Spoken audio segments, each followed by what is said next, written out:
Welcome to episode 5 of the Get Great Health Podcast. And today I am joined with the delightful Douglas Debecker. He is a healer, author, and all around amazingly interesting human being. Today is a deep dive into traditional medicine and getting the body to heal itself on its using its own innate abilities and bringing people to their full health and rejuvenating people to feel amazing. I was so excited for this interview, and I'm so glad I had it. This is on the longer side of the interview, but I assure you, it is worth the time. Douglas is filled with amazing information, and I hope you enjoy this episode as much as I do. So, without further ado, here is my conversation with the amazing Douglas Debecker. Well, it's a pleasure seeing you in person, Douglas. Well, over screen. Uh, I really enjoyed our call the other day, talking about what it is you do. Would you mind just giving a brief overview of what your practice does, what your company does? Yeah, sure. So I have two aspects of what I do. One is I have consultations with people on the phone and in person. When it's in person, we incorporate several different external therapies as well as the consultation, and we also um, give recommendations of traditional herbal remedies that's used as well. The main system I practice is traditional Tibetan medicine. It's also known as Soa Rigpa, and that was put together about 1,300 years ago or so as a combination of Chinese medicine, two different kinds of Indian medicine from India, and Egyptian Greek medicine with the folk traditions from kind of Afghanistan all the way to Mongolia. And yeah, so that was put together by super amazing medical geniuses, and so they kind of distilled the best that they had, and then about 400 years later, it was really codified into four main texts called the medical tantras. Yeah, so it's not really, a lot of people call it they interpret it as being kind of like Buddhist medicine because it's coming from out of Tibet, but it's really, it had influences from Christianity, Islam, Menochian tradition, and the Buddhist tradition as well. Buddhism definitely has a strong cosmology that it's engaged in, but there's also an indigenous tradition that's influencing it too, called the Bon tradition. That's from kind of northern Tibet, actually the whole Tibetan area, originally You the said that's indigenous. the Blanc tradition? Bon, Bon. Bon? Oh, BON? Yeah. Interesting.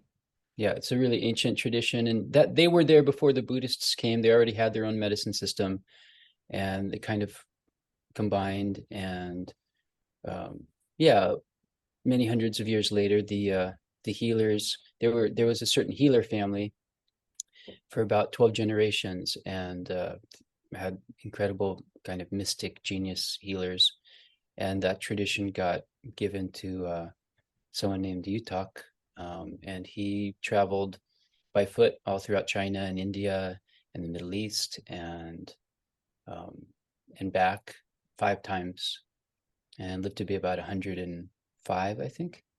And he brought all the main healers from those areas to have a conference, and in that conference is how they put together this tradition. He went that far of a distance in 5 times. Yeah, 5 times. That is an incredible amount of distance Yeah, travel back then. he said walking was the best exercise.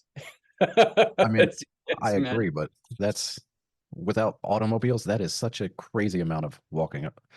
Yeah, there's a That's few a testament to that. people did stuff similar to that, but they only did it once usually, in history. Yeah. Yeah, So that's yeah, so I take that, and because of the cultural dynamics that were around at that time in all of those traditions, I also incorporate a lot of um, concepts around authentic relating and connection, because back then there was a lot more natural emphasis on connecting with your family, connecting with your community, Um, yeah, it was a very different kind of way of thinking, and that allowed for a lot of certain emotional movement, through festivals and through traditional ceremonies and all these different protocols that you'd have with different elders and family members.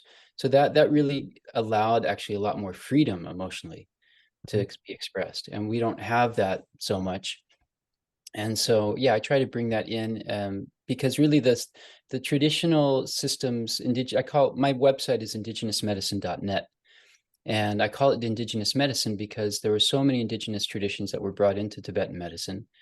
And you find similarity. I lived in South America for 3 years, and there's so much similarities with the indigenous cosmology and how they see things.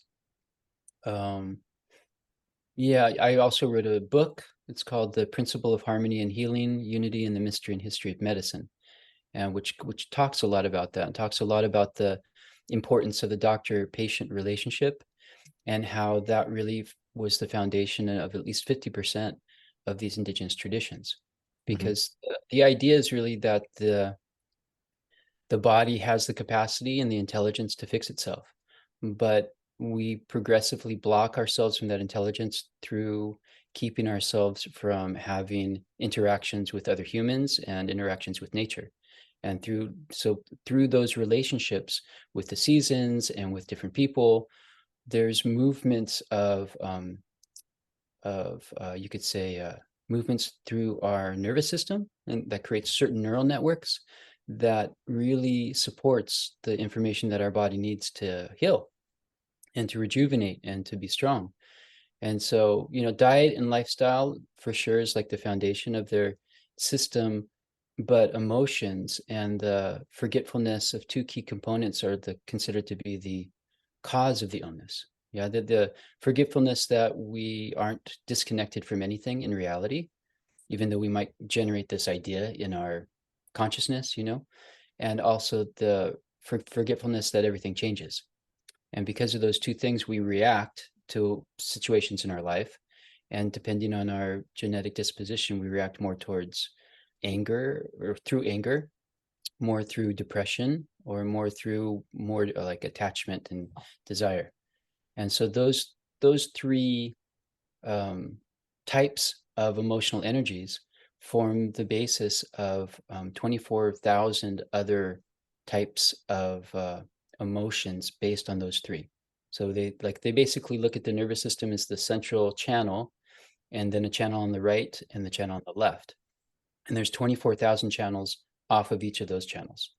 And each of those 24,000 channels have the same kind of theme of those emotional dispositions. And those channels are responsible not just for creating our body during embryological development, but also while we're growing and then into our adulthood. It's those channels that are passing the information back and forth of what needs to happen. And so, for instance, if we keep ourselves from being angry because of an idea that anger is really bad, then we'll start to prevent certain information from helping our bodies heal. It doesn't mean that we have to express anger in its full like destructive force, but the ability to like let ourselves feel anger, is really important. Same with depression, like in our society, it's considered to be really now inappropriate to feel sad.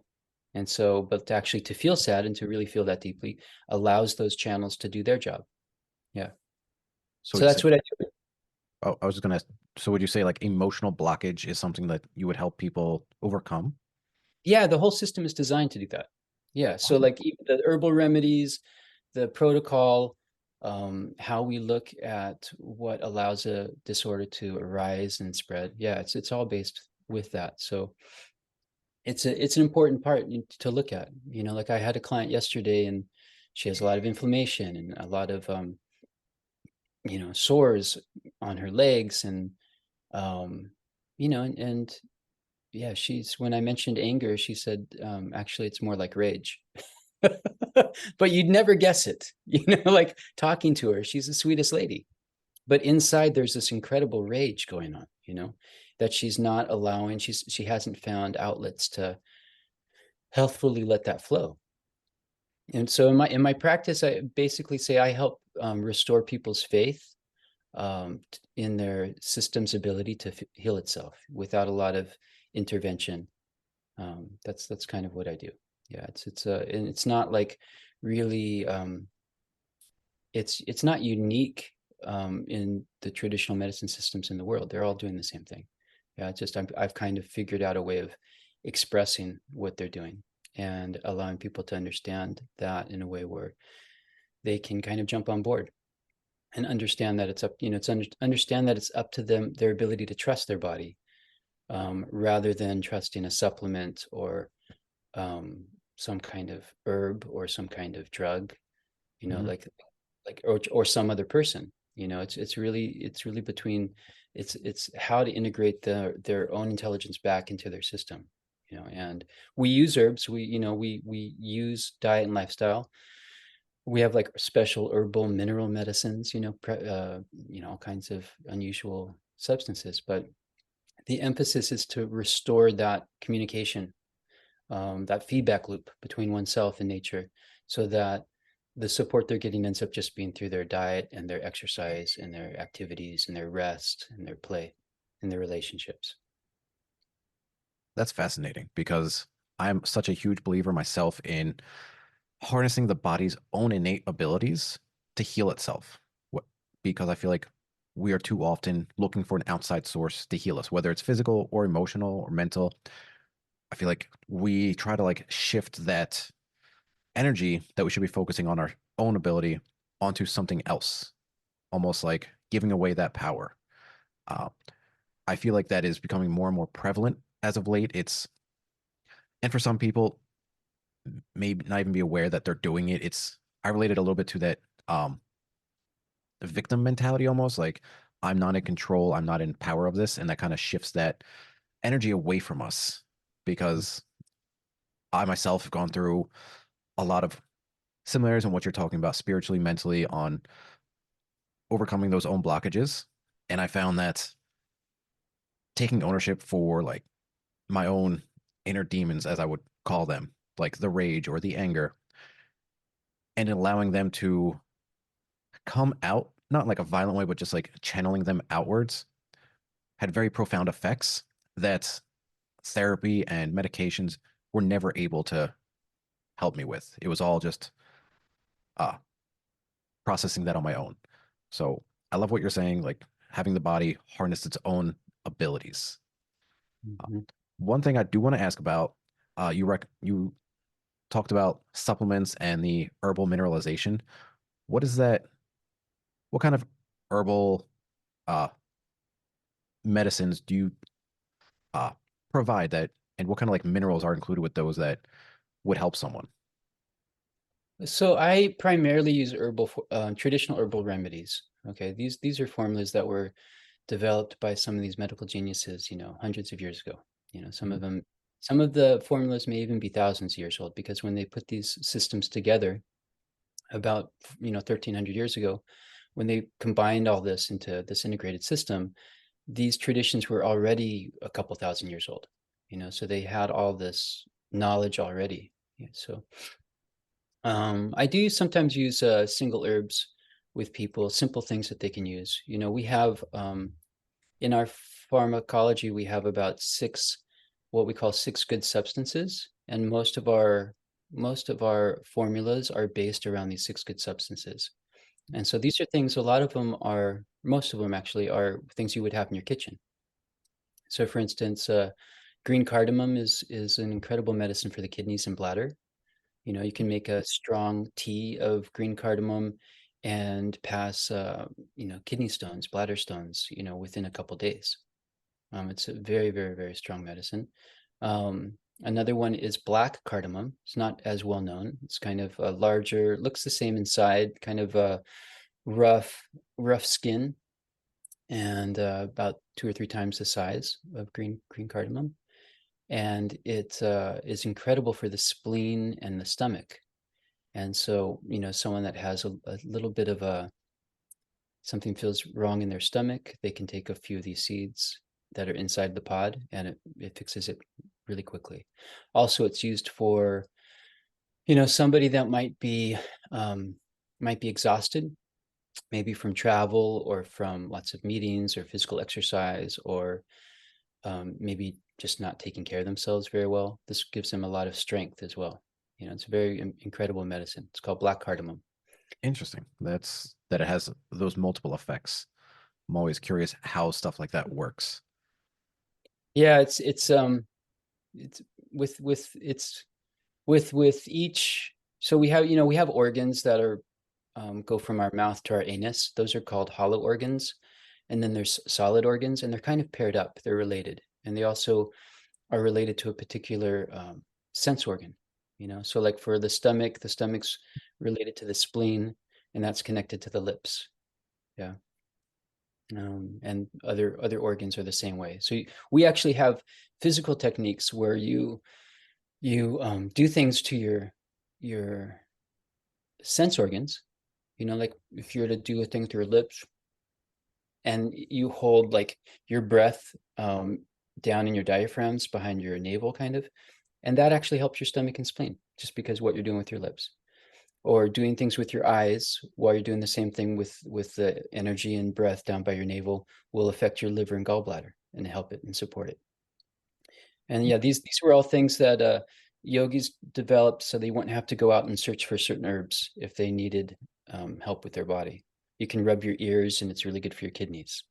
Yeah, I've heard that really. before, and I've always been curious, like, how does that work? The only other explanation I've heard for that is that it has to do with Chinese medicine and their use of the meridian lines throughout the body. Would Yeah, that I be think similar? it, well, it's related also embryologically. So as we develop, these things slowly spread apart from the same, but they have the same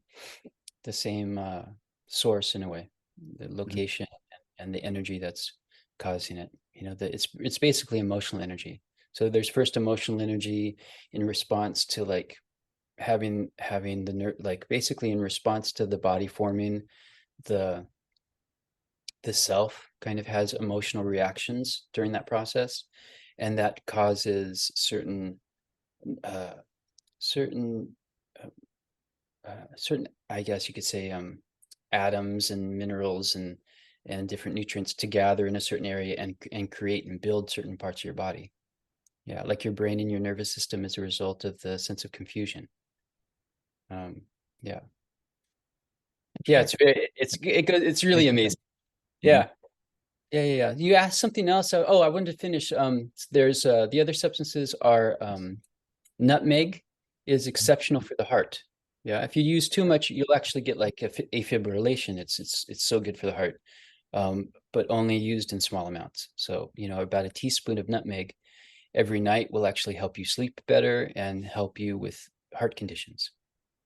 Yeah, and then there's saffron, which is exceptional for the liver and the blood, but especially for the liver. Saffron's really good for that. And then there's what we call Qigong, or in Ayurveda they call it Vamsa lochana. It's a bamboo pith, and it's really good for the lungs, actually. Nice. Bamboo pith. What part? Oh, I'm sorry, I'm not familiar with that exact thing. Everything else I'm familiar with, but what exactly is a bamboo pith? Yeah, so they take the bamboo and they kind of heat it in a fire. They kind of roast it in a fire, and then they open it up and they scrape the inside out, and that's the pith. Okay, Yeah, it's a certain kind of bamboo that they use. nice. All But right. yeah, it rebuilds lung tissue. It's an amazing substance, actually. Go on, Yeah, supplement. so those substances serve as like the central part of many different medicines that we use. Yeah, like we have lots of medicines for the liver. Saffron is usually the main ingredient. I'm gonna thank you. I'm learning so much from you today. The nutmeg, what you mentioned about that, uh, just had me instantly remember. Like I've tried my hand at making golden milk many times. I've always found it was very helpful for sleep. Uh, and that included nutmeg, turmeric, ginger. So I'm curious. I used a base of milk. Have you ever like uh like given people like say hey, drink some golden milk before bed. That'll help you sleep. Add the nutmeg, or do you have any like recipes like that?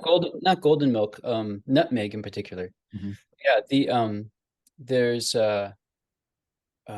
there's a few things that help with, with sleep. Nutmeg is one of the main things because it works with what we call the wind in the heart.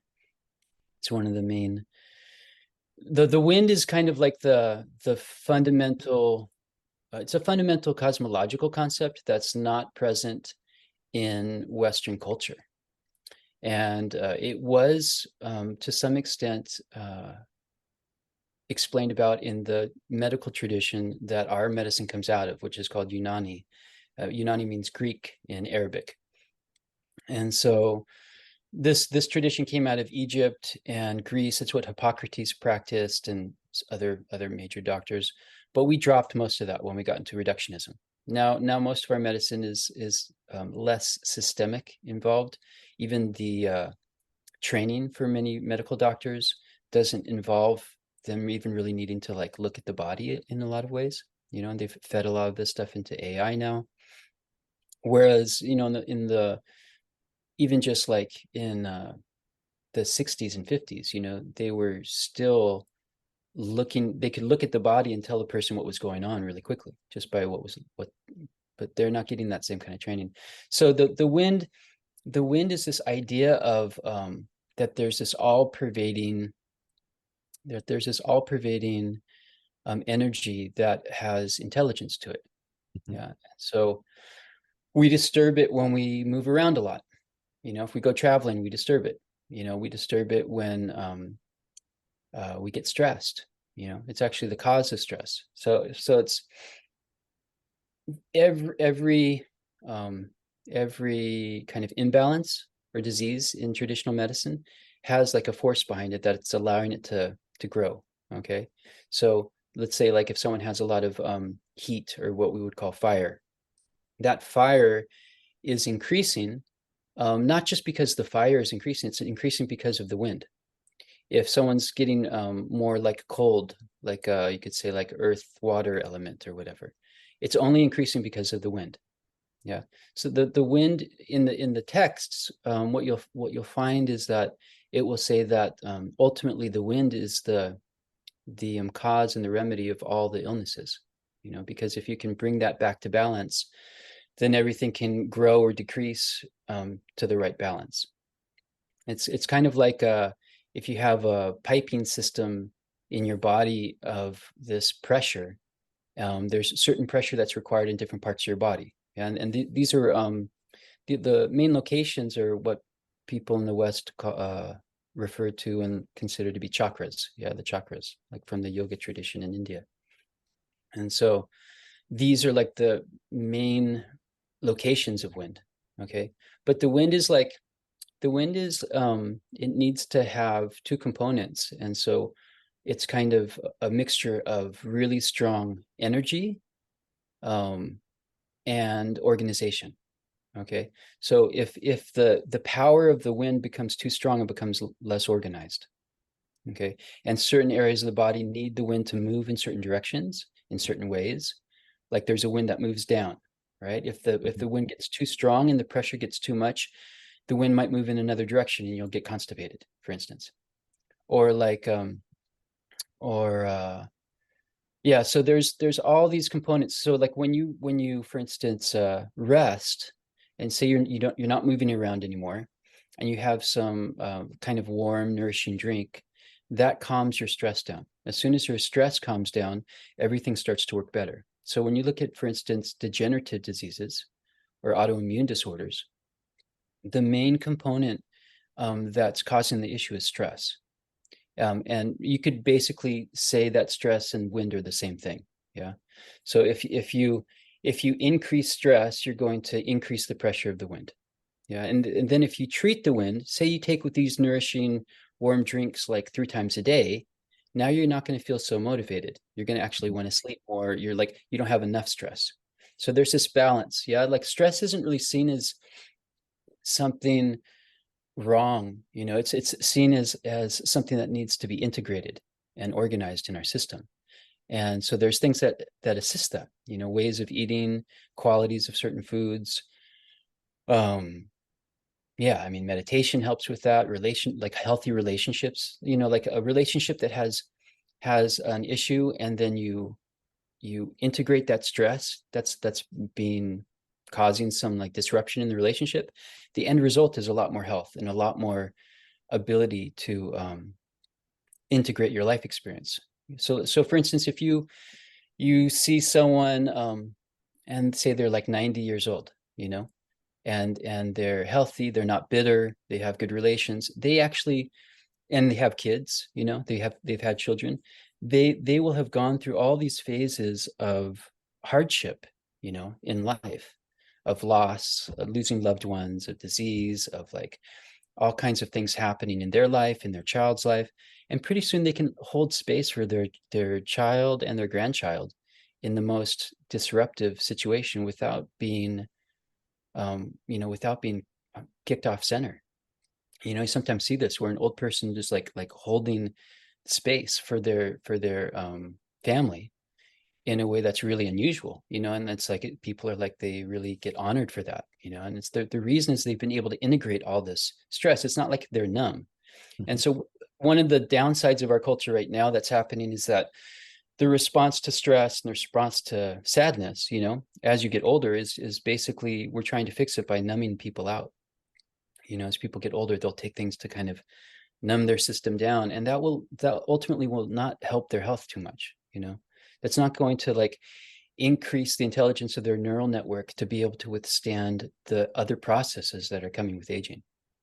Yeah. Yeah, you see this all the time, and this might draw some ire from certain people, uh, but marijuana seems to be very prevalent amongst people that are trying to numb pain in their life.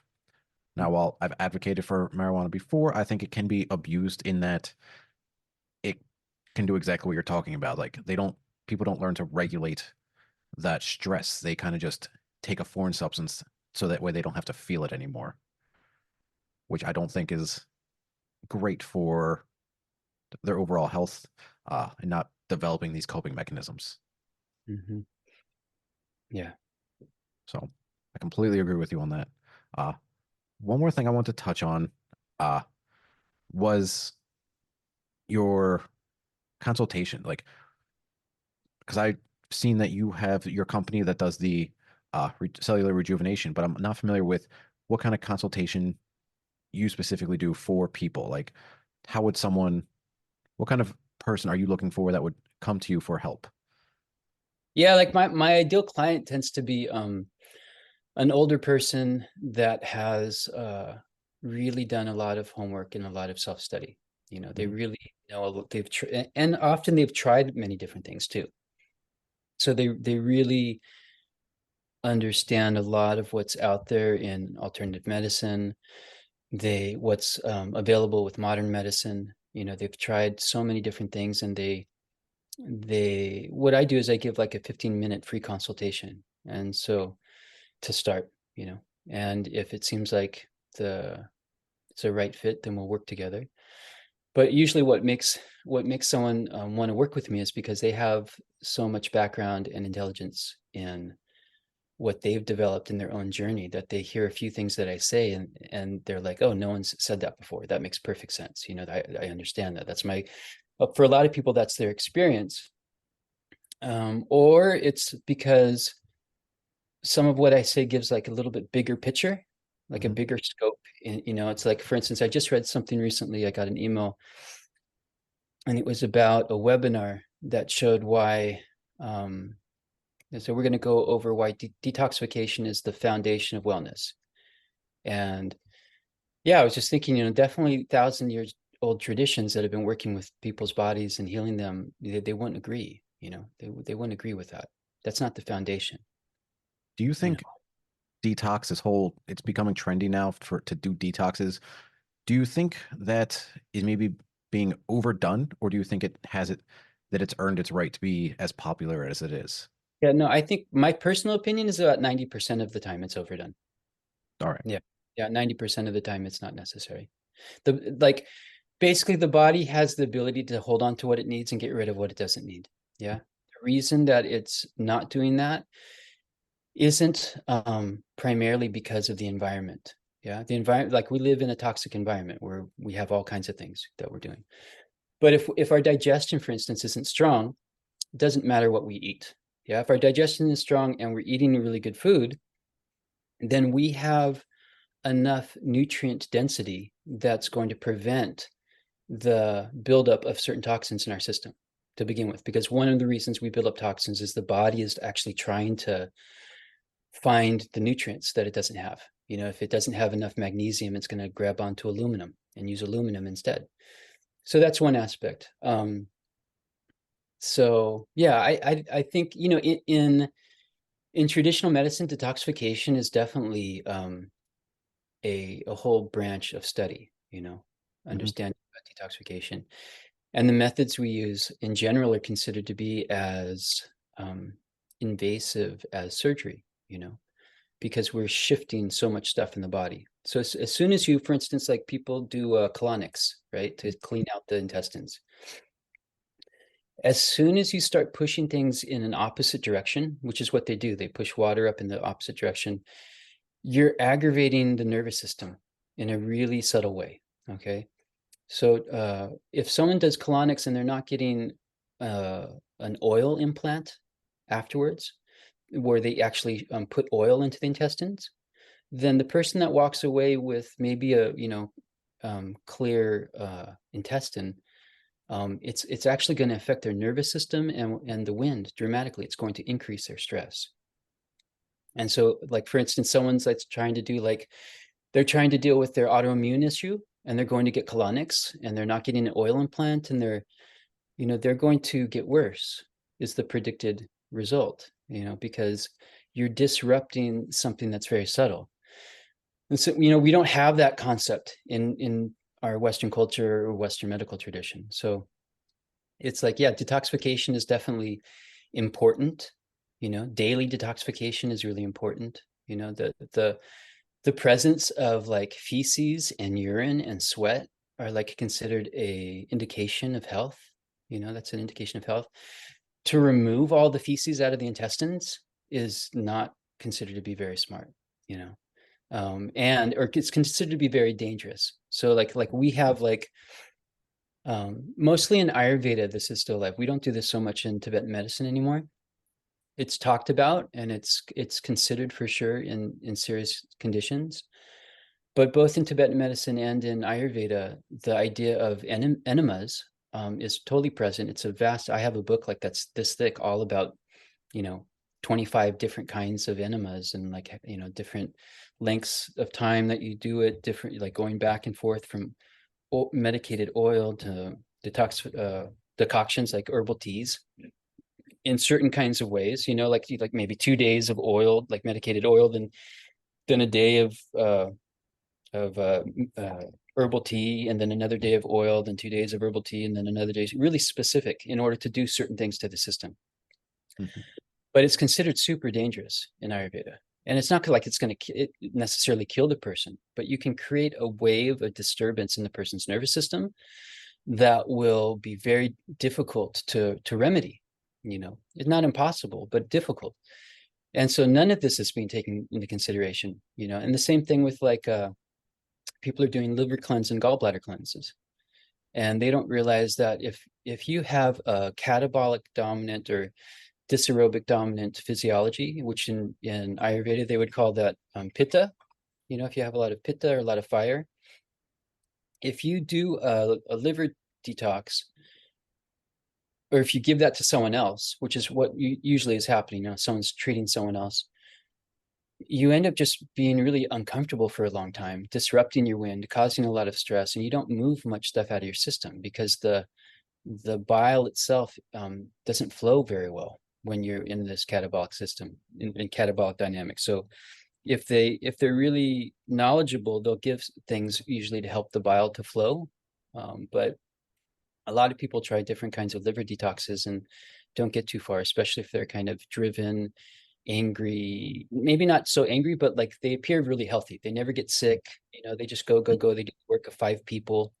These are the type of people that ends up getting Lyme's disease, actually. And a lot of what I'm saying here is I learned kind of reverse. I learned it through physiology first, and then saw the um, how it's expressed in indigenous traditions.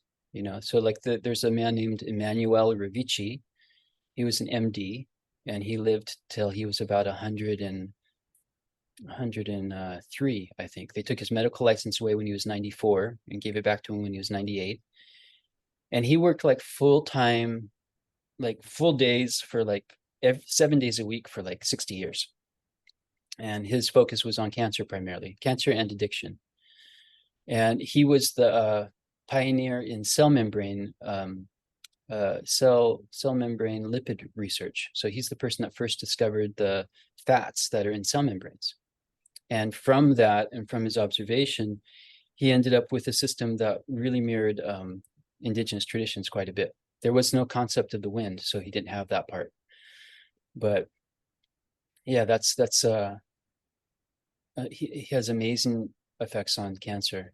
So yeah, so like in terms of like rejuvenation, detoxification's really helpful. It's really, but it's not the foundation. It's not the foundation of your health, and it's not the foundation. You can find, I've met several people, they do every kind of detoxification, every other week they're doing a different kind of fast or substance or something to detox them. And that's their relationships is what the issue is, really. Mhm. Yeah. There's Combo. I don't know if you've heard of Combo. Combo is a very strong detoxification thing. I'm very And familiar, and yeah, yes, it is. I will say it's very potent. yeah, yeah. So that's it. People do that as well, and they overdo it. That's not the fundamental issue. The fundamental issue isn't that you're dirty. The fundamental issue is that you're stupid. Yes. We all have a level of stupidity or idiocy. I like to use the word idiots a lot. We're kind of like, we're looking at a very, very small picture, and Mhm. that's a result of our culture. Like really there's this bigger thing happening, and this is why, like, like I've lived in I lived out of the country for about 7 years, Mhm. and in several different continents. And you see healthy people that are incredibly healthy, that nutrition is definitely not a component of their health. Mhm. Like you look and see what they're eating. It's not a main component. Detoxification is not a main component. And they have their culture has been developed to promote health. Their lifestyle, the natural lifestyle they're born into promotes health through relationships, ceremonies, um, and just the way they have worked with the seasons, and the way they live with nature. So that's what I try to do in my clinical practice, is try to bring that back into people's lives, at least the idea for them to look at, to like, because traditionally what they say is that when you're ill, like you start to like move more and more towards things that you don't need and that are harmful for you.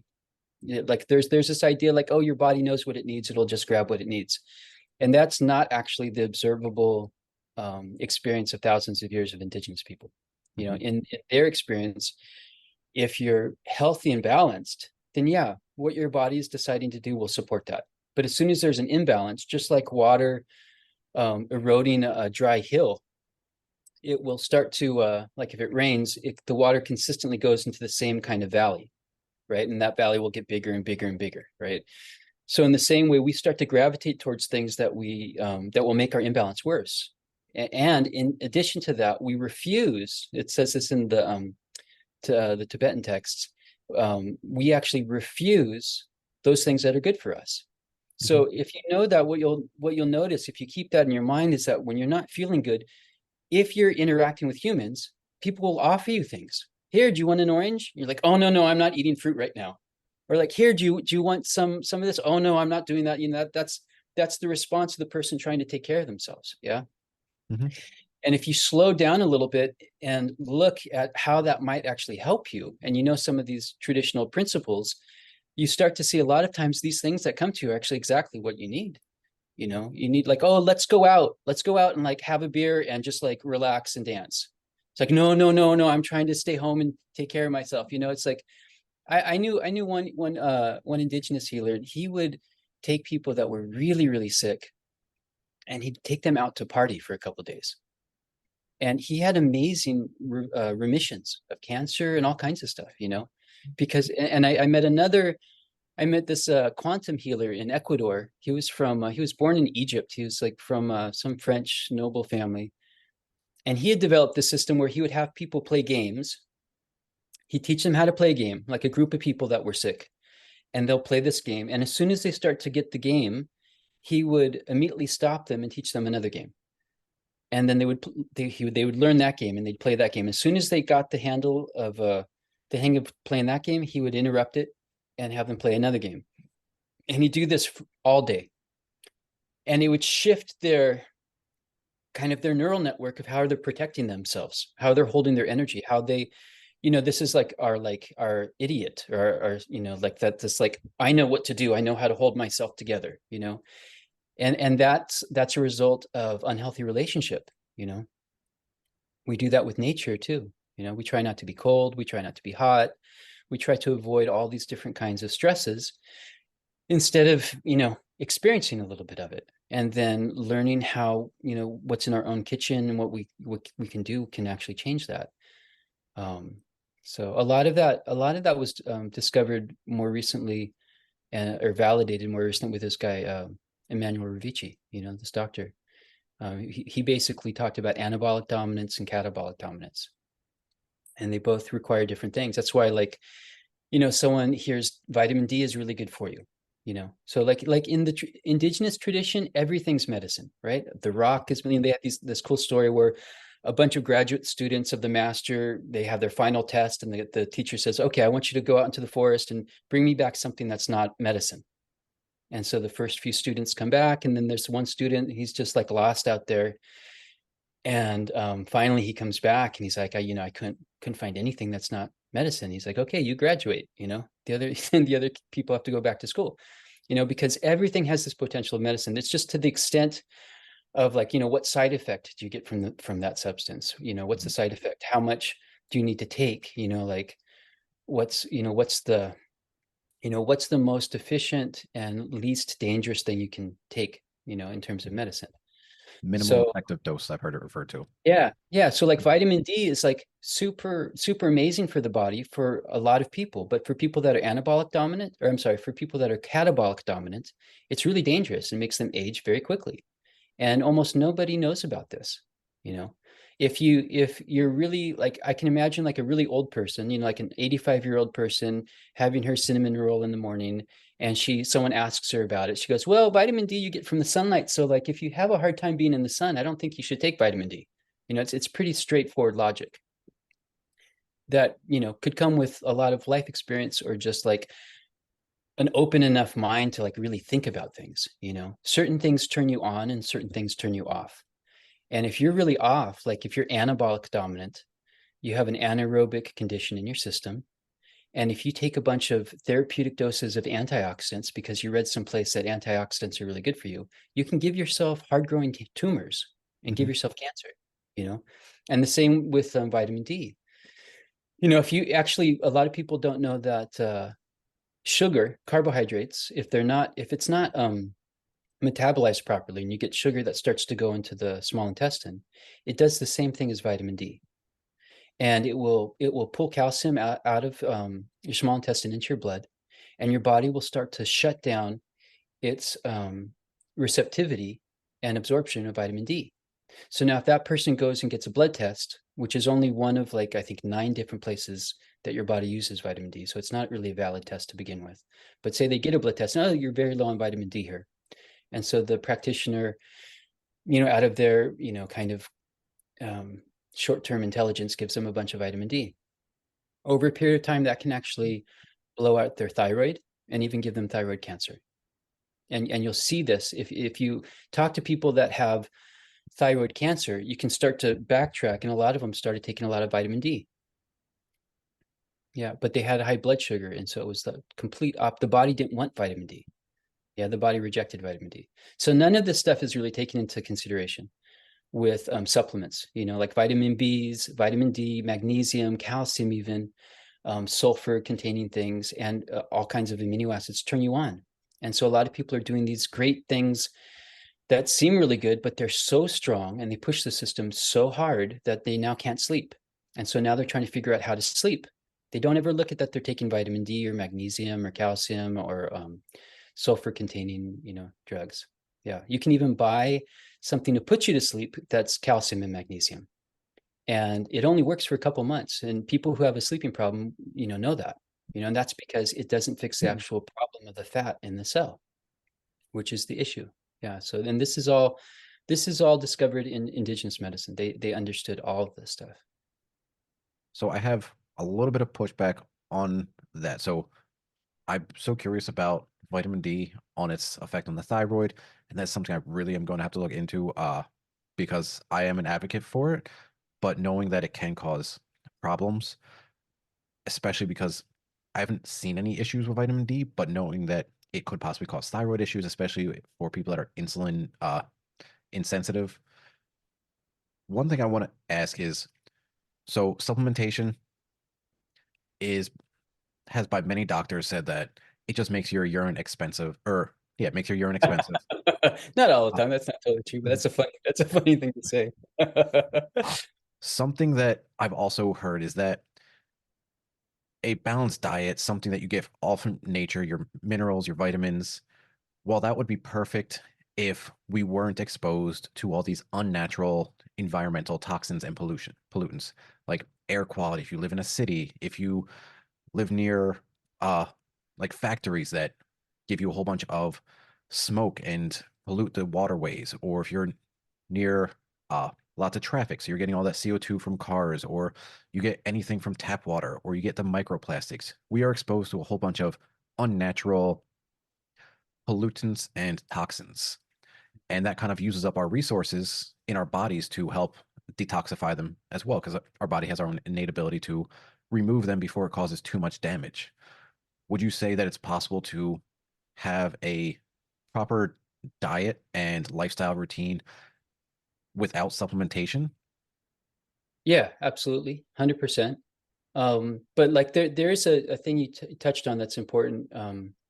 In indigenous medicine, there's diseases of natural causes. That's like bad lifestyle and diet. Yeah, but Mhm. there's also other causes of diseases. And so one of that's poisoning, which is what we're talking about with environmental toxins. Yeah. Another is accidents. Mhm. If you get in an accident and withstand a certain impact in your system, it can actually over time be the main source of an imbalance in your organs, or in your system, and you can through physical therapy undo that. So that's one of the secrets with indigenous traditions, their ability to rectify what happens from accidents. And there's also a thing they call bad energy, it's spirit provocation, like you move earth in a bad way and you get like a skin disorder the next day that no one can deal with, and Mhm.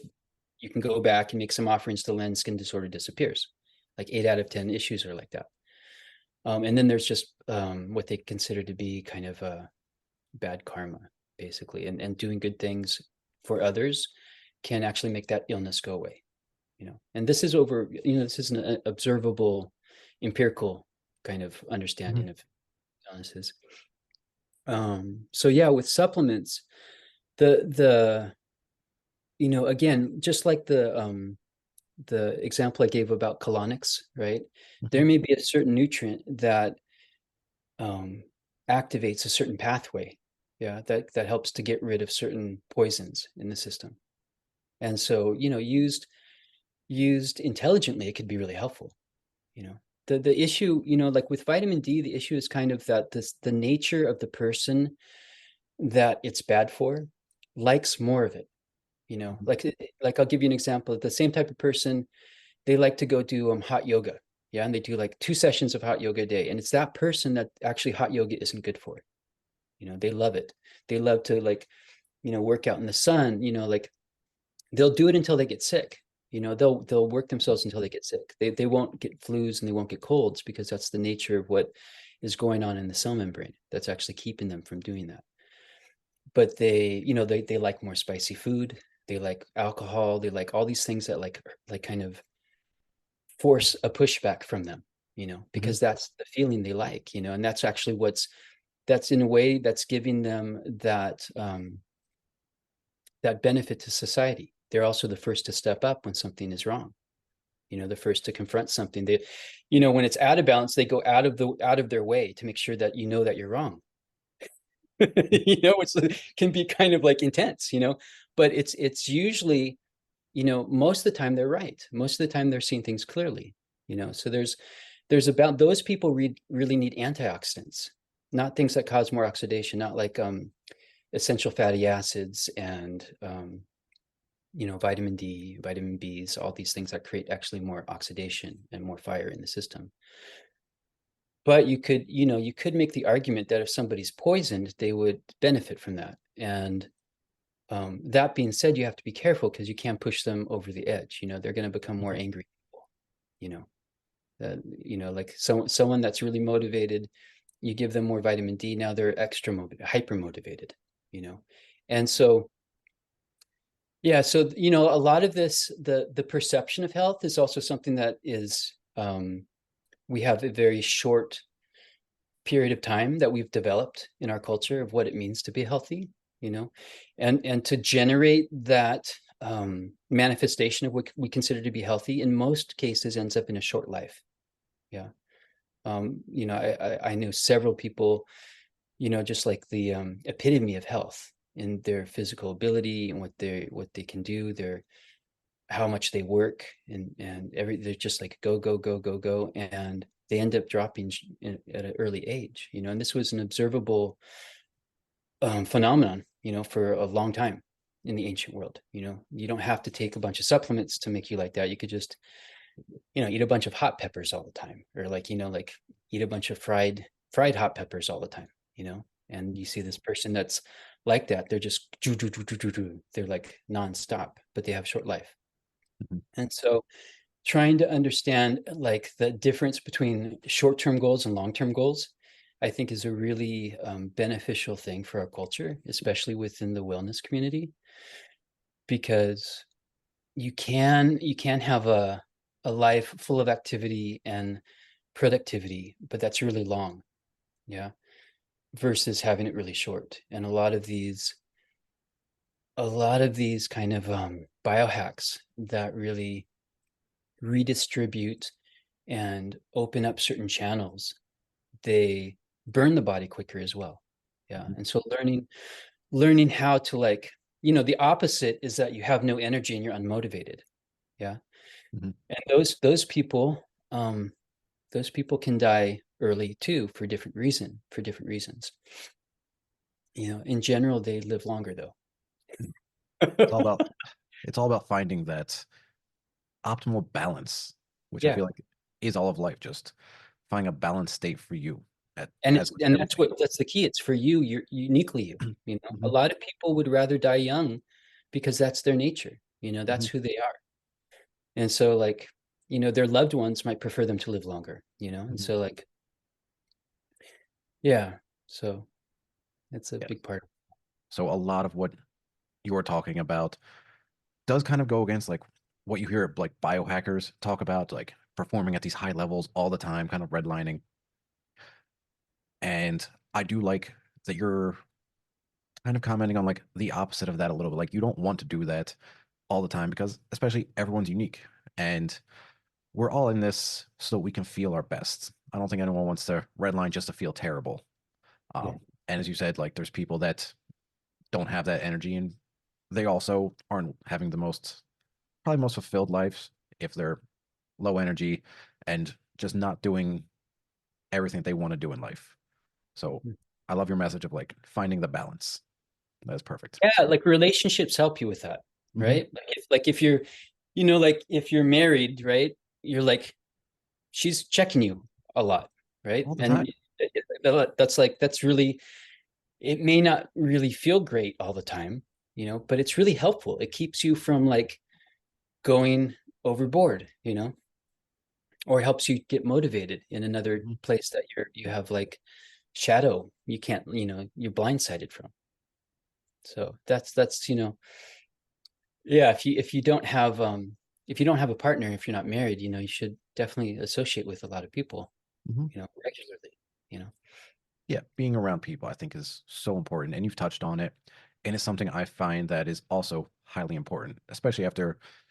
Are you familiar with the book Outliers? No, I've heard of it though. Oh, That's in you recommend it. yes. So in it, he talks about this city in Pennsylvania. I believe it's Rosetta, and he talks in one chapter, which is and it's very much on what you're discussing.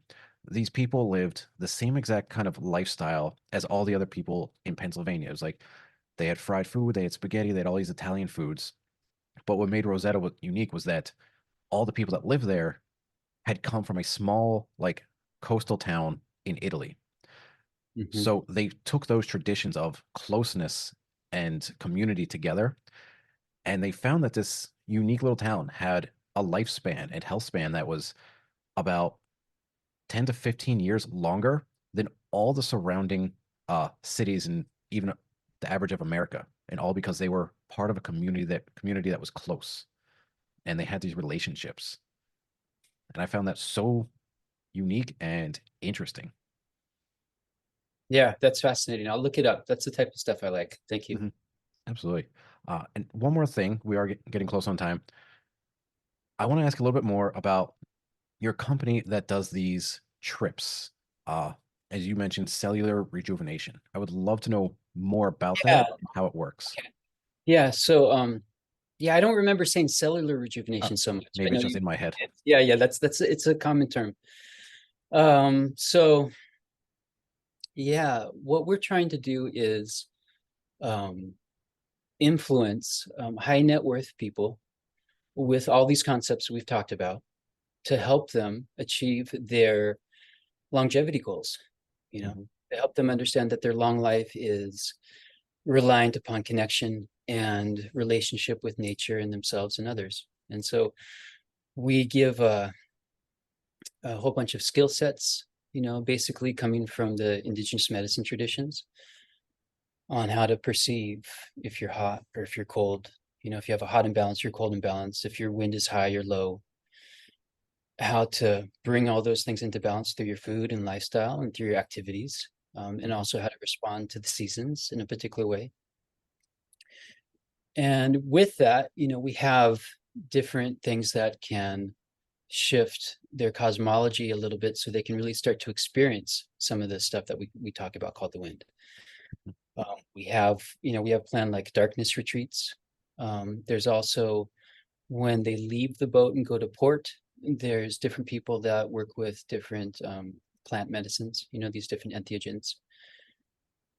It's not something that I would necessarily recommend, but some people, in order for them to like part of what we offer at the end of the boat trip are different types of therapies. And some of them have drastic results on biological age. And we don't really just want to take and give this to just whoever will pay for it. We Hmm. actually want to kind of qualify and filter out people who, that might be very wealthy and want to do a lot of good for humanity.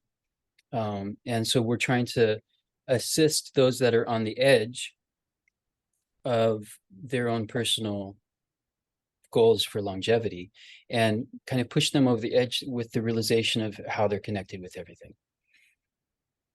We also have a Navy SEAL to help put people through a lot of crossing over a lot of different kinds of their edges.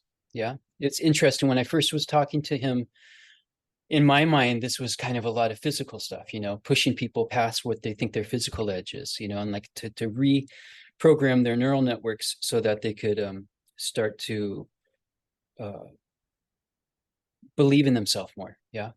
Hmm. And it turns out I'm having to have another conversation with him. It turns out he was like, well, what I really do is I work on how people relate to each other. And that I was totally amazed because that wasn't the first initial conversations of this person. And for him to actually have, and I haven't really shared with him, our entire kind of program. Hmm.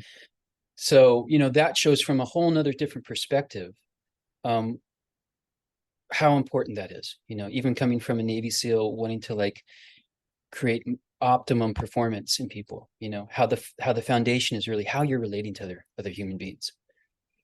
So we have that. And then at the end of the cruise, people will either fly to different locations. Okay, so we have a Unani doctor in Turkey. We have several Tibetan doctors in Rebkong, which is close to Mongolia in the Tibetan area of China. And then we have someone in Wudong Mountain in China, which is where the last Taoist monastery is. And we have a couple doctors in South India as well, to offer a variety of different kinds of rejuvenation therapies. Usually it requires some downtime after that. So we have a scope. We have things going from 10 days to things that can go to 9 months. And yeah, depending on how the person qualifies and what they're willing to do and want to do, they can do several of these over a period of years, but they're all the types of things that were reserved for the royalty and for the sages of the cultures. Yeah. And then we also have as another destination for those that aren't quite heroic, maybe to like go into an exotic remote place and give their body over to someone. We do have a connection with Swiss Biomed, which is the top rejuvenation, life extension, anti-aging, detoxification clinic in Europe. And so they can before the cruise would start, they would have blood work done, at the top labs, the same ones that Mayo Clinic uses and some other big clinics in the US that are in Europe, actually. And they would interpret the blood work and then offer them different protocols, different programs for after that. The idea, though, is after their therapy that they have the body of knowledge necessary to, gracefully age into the future, so that they don't kind of go in the loop. A lot of wealthy people, they kind of can enjoy themselves as much as they want, and they end up going in this loop of like getting really toxic and then doing different extreme things to detox and then going back into that loop. And that doesn't work very well for very long, so after 10, 20 years, they're looking for something different if they want to live longer. Yeah. All right. And I don't think you mentioned, what is the name of your company? So my main company is called Golden Works. Yeah. Then that website's goldenworks.us. My main clinical website is indigenousmedicine.net. And that business I run is called Rejuvenation Science. Yeah. There's simple things, like once you get relative balance, there's some simple things you can do for rejuvenation. I'll tell you one that's very simple. You can take a substance called Triphala. Yeah, you want to get it from a company like Mountain Rose Herbs, I think is one, because these are three fruits. Triphala means 3 fruits. It's used in Ayurveda and in Tibetan medicine, and it's also, some of these are also used in Unani, Greek, Egyptian medicine too. But each one relates with a particular constitution. So you have an anabolic constitution, you have a catabolic constitution, meaning that like if you have an anabolic genetic biology, basically, then what that means is that you tend to have your body has a difficult time compensating for anaerobic conditions. Yeah. Mm-hmm. If you have a genetic disposition for catabolic type of constitution, it means your body has a difficulty compensating for catabolic or dysaerobic, for lots of oxidation. It has a hard time compensating for that. This is actually in Ayurveda, they call this dosha. Yeah. Dosha mm-hmm. literally means fault. And so that's what it's talking about. It's talking about this difficulty compensating for that. And then if you have a difficulty in your system to compensate for stress, basically, then you have this wind constitution. So each of these 3 fruits relate to each of those constitutions. You can have them designed specifically for your constitution, or you can just buy them. Usually it's equal amounts of each they usually use. But you take that and you mix that with fresh butter, and you mix it with a high quality pure sugarcane, like juice or dehydrated sugarcane juice. So like a sugar, butter, and this stuff, and you make like little balls of it about the size of a nickel. Yeah, and you eat those instead of a meal. So you can start with like one of those and like then have two meals, and then after a couple days do two of those and have one meal, and then the last few days have three of those, one for each meal. And that has an incredible rejuvenating effect on the system. Yeah, the food that you eat during that time, when you're doing are having meals, should be light and kind of nourishing, but light, not too much spicy, garlic, onion, not too much salt, not too much oil. Something very light. Like a light soup or like some juice if you want, or And yeah, so that's one thing that's very, very, very effective for rejuvenation. And then there's another process that you can use. They've done this to actually heal hypothyroid issues, and it's a spice called pippali, Pippali. It's like a long pepper. It tastes kind of like pepper, but it's long. It's like a little cylinder. Is it And literally called long pepper? Because I remember I've yeah, looked that up recently. Okay. yeah, it's called long pepper. Yeah, pippali long pepper. And there's a method you can do with any any like healing substance. Another one that's used a lot is haritaki, which is one of the three fruits that's in Triphala. Yeah, it's really specific for the wind. It's considered to be the fruit of immortality in Tibetan medicine. It's what the medicine Buddha holds in his bowl. Very special. It's like the king of adaptogens. Just like it harmonizes the system, and it's usually found in almost every remedy. In Ayurveda, Tibetan medicine, even Chinese medicine uses it. I believe Egyptian, Greek medicine uses it sometimes too. It's very amazing. So you can just take that by itself. But the process is you take a very small amount of it. You get a very like sensitive scale, say, and you take like 0.05 grams, right? The first day. The second day, you take 0.1 grams, right? The third day, say you take 0.2, and then 0.4, and then 0.8, and then 1.6, and then 2, you double it, yeah? Hmm. So soon you end up with quite a bit. So if you start with like a gram, you're going to end up maybe with a lot. You do this for 15 days, yeah? So if you started with a gram, you'd be like 1, 2, 4, 8, 16, 32, 64, 128, 256, 6, 12.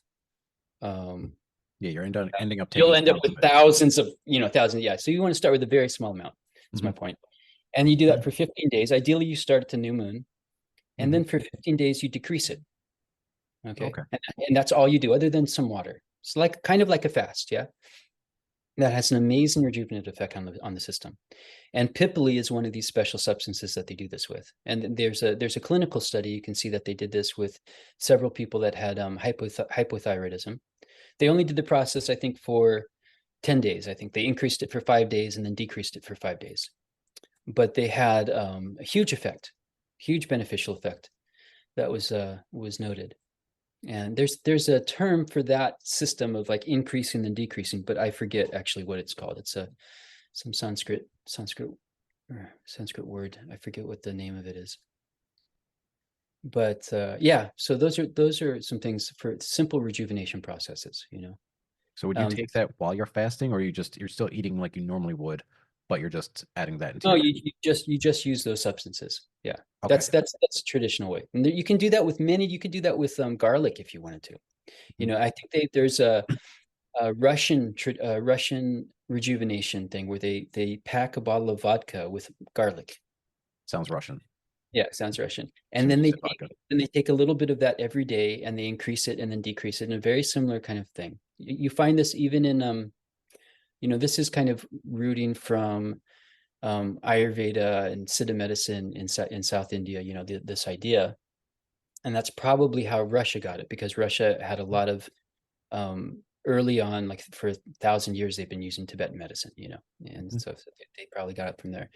but interestingly enough, in the Andes, the word for healer is the same as the Bon word for healer, the original Tibetan tribe in Tibet, which is uh, Ham, is it Hamchi? Yeah, it's Hamchi. It's Hamchi in the Andes, and in Tibet it's Amchi. Same one, and they also both have the same. They're the only cultures that have this. Like they tie knots. There's like this language where they tie knots and stuff. And they used to think it was only found in the Andes. They found it's in Tibet too. So, and they also revered the vulture, as well. They have a lot of these commonalities. And interesting is, ever heard of golden berries or Inca berries? It's like a superfood you can get in a health food store. It was popular Yes, for, yeah. I've seen them So, in Whole Foods. so I lived in Ecuador for 3 years, and one of these healers I was studying with, he told me of a traditional thing they have to fix any kind of stomach issue. And that's they take one golden berry, and then they take two, and then they take four, and then they take eight, and they double up the golden berries, and then they reduce it. Same idea. Same idea. Yeah. So Really the interesting. I've never heard of this like pyramiding method of like taking uh herbs or foods or fruits for sicknesses, but it's really intriguing to me. yeah, the biohackers are going to run with this with like, Yeah. a certain, like, take just like, one NAD, and then they'll take two and four. And if you honestly, if you do that kind of thing, it does have an impact on the system. And this is kind of a testimony to the wind too, because what you're doing is you're creating kind of a pattern. Yeah, that you can't really describe, but you're creating like a wave in the body, an impact on the neural nervous system that creates a certain amount of stress and then relieves that stress at a place where the body is actually really, really willing to withstand more stress. But now it's only having to withstand stress of less and less substance. So yeah, it's a really an amazing thing that you can do with anything. Mhm. Any good there's definitely special substances that you can do that with. And Right. pipili is one of the one that's noted. You can there's other herbs and substances and stuff like that. But yeah, in addition to the herbal apothecary, we use bark, we use roots, we use even rocks. We use like ruby, sapphire, diamond, gold, silver. We use mercury, arsenic. All of these different. We use poisonous plants. We use plants that, like, one of the main plants that's used for having an incredible quick result with pathogenic illnesses. Yeah, or like even really bad infections on the skin. The main ingredient comes from a flower that, if you find it in the wild and just taste it, in about 3 minutes, your heart stops and you're dead. It goes right to your central nervous system and kills you. And so, just similar like a combo, it has a similar impact on the system, where like the body responds to it with, like, full alert, like alarm, like I'm going to be killed. And it musters up everything the body's able to do to get rid of an infection, and it works really well. It's not like a combo thing that you would do in a few hours, but like it's in 5 days, it can be extreme. I had a client whose husband was a student of mine. He was a doctor. He's a medical doctor with fascination in indigenous medicine. And every time he gave his wife anything, it wouldn't help. And so he had this kind of interesting relationship with her. He was not her doctor. Mhm. And so he was studying with me, and she had a infectious kind of laryngitis. She had some infection in her throat and was giving her some kind of laryngitis stuff. And he told me she was really sensitive to herbs. So in general, we're very sensitive to some of these things versus Asian people who've been using them, for generations. And so, where the recommendation might be like, 7 of these little pills, I might only give somebody like 3. So knowing that she was extra sensitive, I gave her 1. Yeah. Mhm. And if you mix one of these things with another medicine that's good for a different part of the body, so like if you mix it with something that's normally used for the stomach, it will get rid of the pathogenic infection in the stomach. If you take it with something good for the liver, it'll get rid of the pathogenic thing in the liver, the infection, you know. Mhm. So we have a remedy that's really good for the throat. And so I mixed it with that, gave it to her. She was up all night thinking that she had been poisoned. And in the morning, her throat thing was completely gone. She was completely healed. And that really made her husband just like, oh my God, like, what is this stuff? You know, he knew that if he had given her like the protocol he would normally give a patient, you know, it would take them a week or two and, you know, they'd get better. And like overnight, she got better. Yeah, this stuff is really strong. It's called Garuda 5. It's they consider it to be like there's 5 different plants, and they're all pieces. Each plant represents a different part of the eagle. That's what Garuda means. So yeah, it's a very strong anti-infection agent. Awesome. So we're cutting close on time. I just want to ask one more question. Being as you practice ancient medicines that have been around for over 1,000, if not thousands of years, does it drive you a little crazy that Western medicine dismisses anything that has not had a double-blind, placebo-controlled study backed by giant pharmaceutical companies? Yeah, yeah. I mean, like Okay. it runs in my family. Like justice runs in my family. I have like my half sister was the head of the Black Panthers, and my half brother is the head of he's the top threat assessment, anti-assassination reference in the world. You know, he does security for Jeff Bezos and all the most powerful for Robert Kennedy. It runs in my family. So Mhm. yeah, I try to control myself a little bit, getting too uh, overzealous in attacking the Western medicine Mhm. community. You know, and part of that is because a lot of the people in a lot of Western doctors really just have the best intentions for Mhm. humanity. It's They're not the not. person, it's the system. Yeah, it's the system. It's how they're educated. I have a recording from 1960 of a group of doctors talking about the education of doctors Mhm. and of where it's going and like where it had landed at that point. It's like probably like 67 or 66, something like this, and this somewhere in the 60s. And what they're saying is totally pertinent for now. You know, it's just like doctors aren't being trained to like sense what's going on with the person through the manifestation on the body. You know, we don't look so much at the tongue, we don't look so much in the eyes, we don't look so much in the ears anymore. You know, we don't feel the pulse like we like the original symbol for our version in the West, you know, in terms of Unani medicine. It wasn't the codices, it was actually a cup with urine in it, where you'd actually look at the urine. You know, if you whisk the urine and the bubbles disappear really quickly, it means the person has super high oxidation in their system and they're burning up. You know, if you whisk the urine and the bubbles come and they stay, it means they have a super systemic anaerobic condition in their system. You know, so yeah, we don't look at any of the, even the blood pressure thing isn't really, you know, taken to heart. You know, low Mhm. blood pressure is a huge issue for people with hormone issues. It's usually because they have a low blood pressure issue, and it's not even considered in Western medicine at all.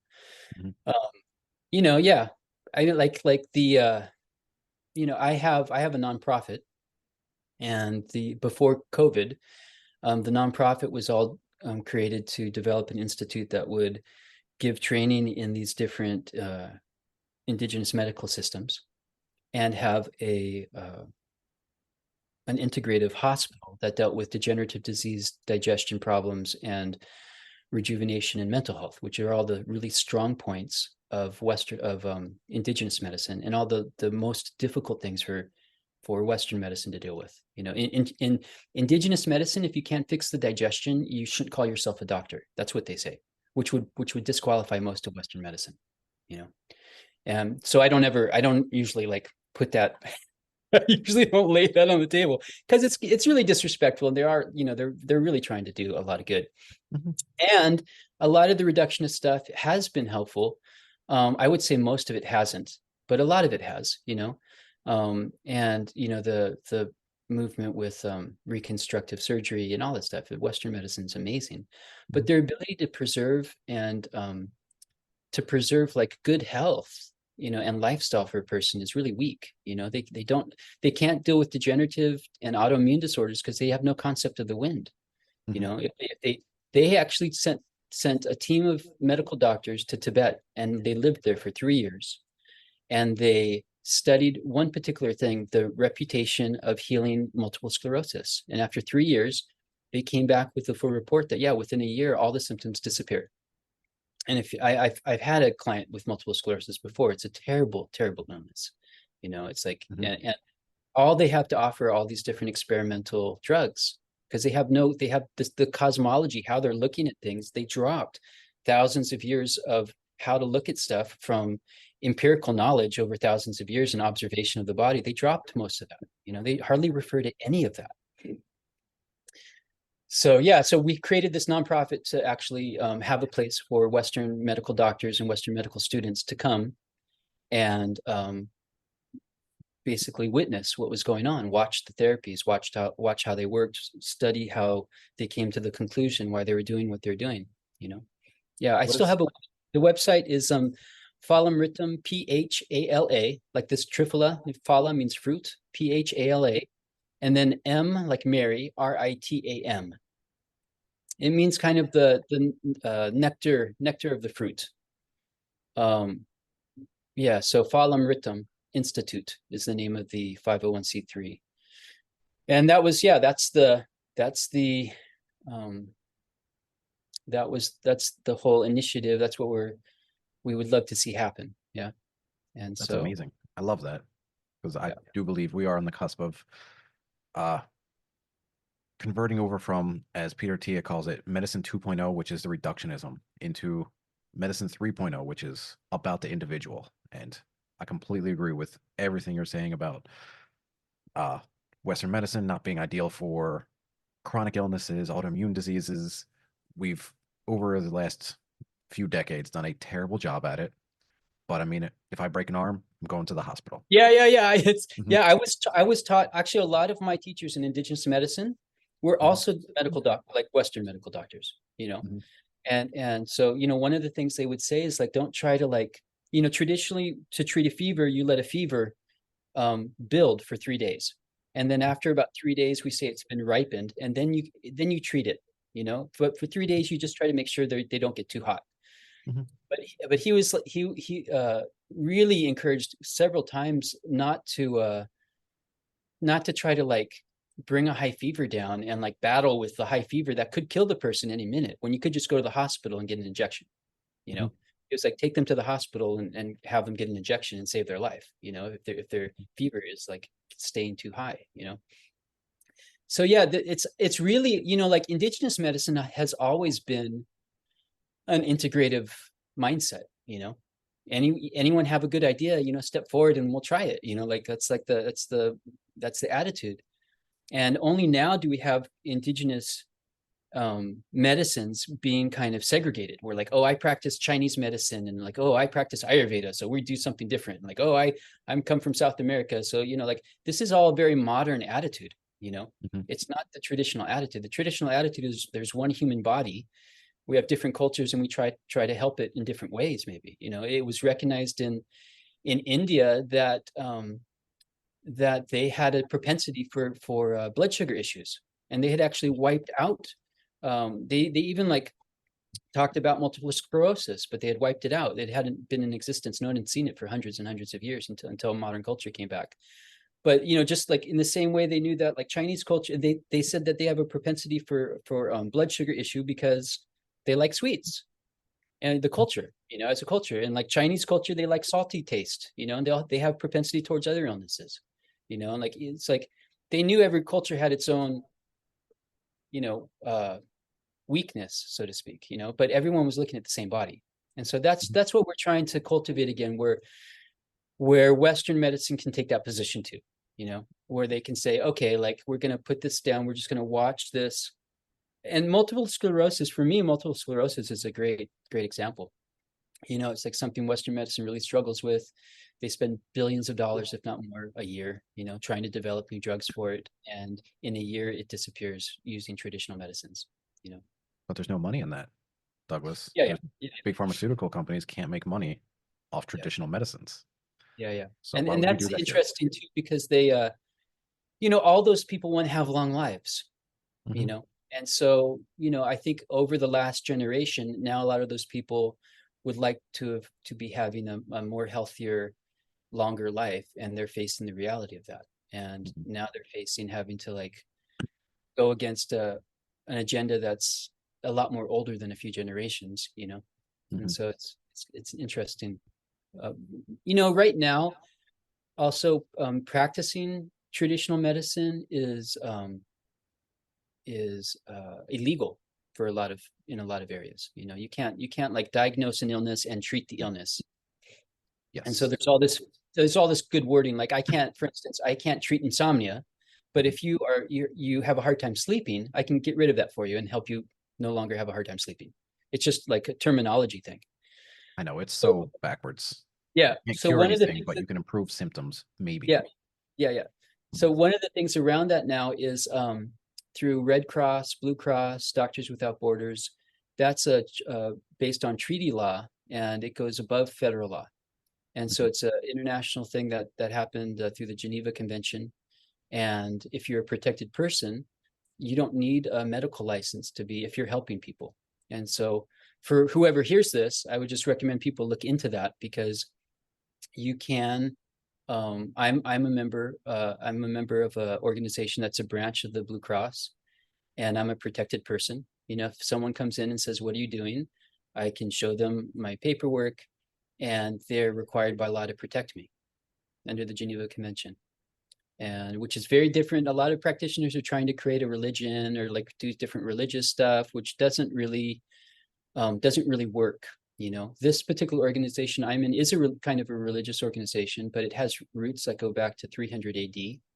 We're called the Hospitallers, and there's 15,000 worldwide. And the branch that was brought to life here in the Americas was made by the guy who created the first acupuncture college in the United States. And it's really dedicated towards preserving indigenous medicine traditions. And they've been adopted by the Blue Cross as a relief aid society. So now, as a member, I'm a protected person and I don't have to worry about a lot of that. That's amazing. I'm unaware that that even existed. Yeah, most So, people don't. mhm. No, they don't know. They think the people in the Red Cross tent are all doctors or somehow, but like Mhm. if you're like slicing something in someone's arm and bandaging it up or giving them an injection like a vaccination, none of these people have or not, or very few of them are actual medical doctors, but they have the permission to do medicine because they're an aid to relieve humanity from suffering in time of war or peace.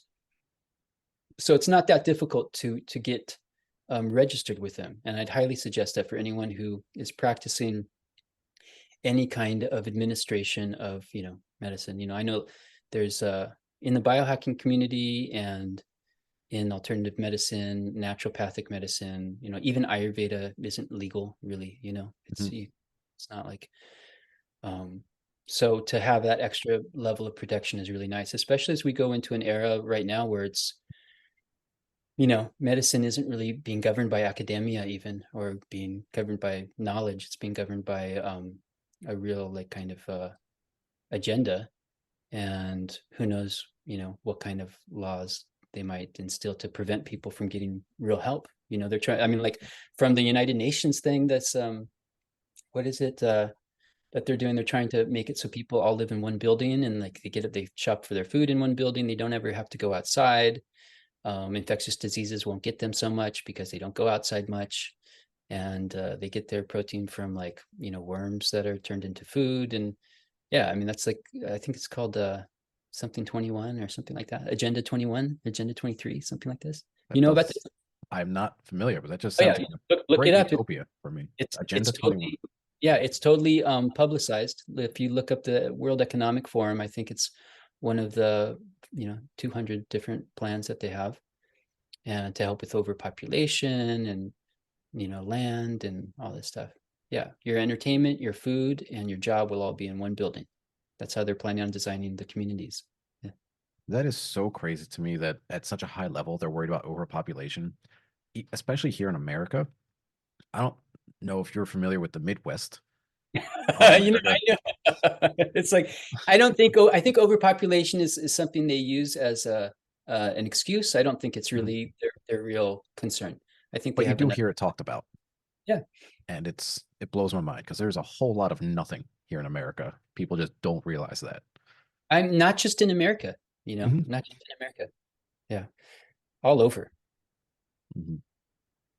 All right, Douglas, this has been amazing. I have learned so much from you. I've got pages of notes. I want to look up so much of this stuff. So thank you so much for your time. Uh, Hopefully in the future we can even have a round two because again, so much I've learned from you today. You are a wealth of knowledge. I cannot wait to dive in deep on so many of the things that you've talked about today. And I'm sure I speak for all the other biohackers out there. We all need to go get cups and pee in them so that way we can test. Uh, we can do a thing about that. Some simple things you can look at to know, Mhm. Yeah, and And all the nutrients. If you look up Emmanuel Ravici, he has a periodic table of elements, mhm. and you can see which element is, yeah, more likely to create more oxidation or more likely to turn you off.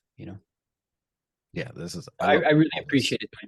I really appreciate you reaching out and having the interest. Like it really it's unfortunate that not many people even have the interest, but a lot of people don't even know that's out there. They go from pharmaceuticals to like what else is out there, and it's usually the what I'm talking about is usually not the next thing they find. It's because yours is more work and people just want a pill. Yeah, Unfortunately, I think. that's not what's going to get us to health. Mhm. There are no magic pills. So, all right. Since thank you again, Douglas. I will put all the websites and where people can find you in the show notes. And yeah, again, hopefully in the future we can do a round two. And yeah, so again, thank you for your time and we will be in touch. All right, Drake. Thank you. Hey guys, thank you for sticking with me all the way to the end. That episode was amazing. I loved it and I learned a ton, and I hope you did too. If you found any valuable information in this podcast, please like it, share it, leave a review. Really help me expand the reach that this podcast has. And again, if you want to find anything regarding Douglas Debecker, I will link all his websites and his social media information in the show notes. If you want to learn more about Get Great Health and the newest project being released, the Immortality Project, head on over to getgreathealth.com and check out the Facebook page, The Immortality Project. I'll see you there and have a wonderful day.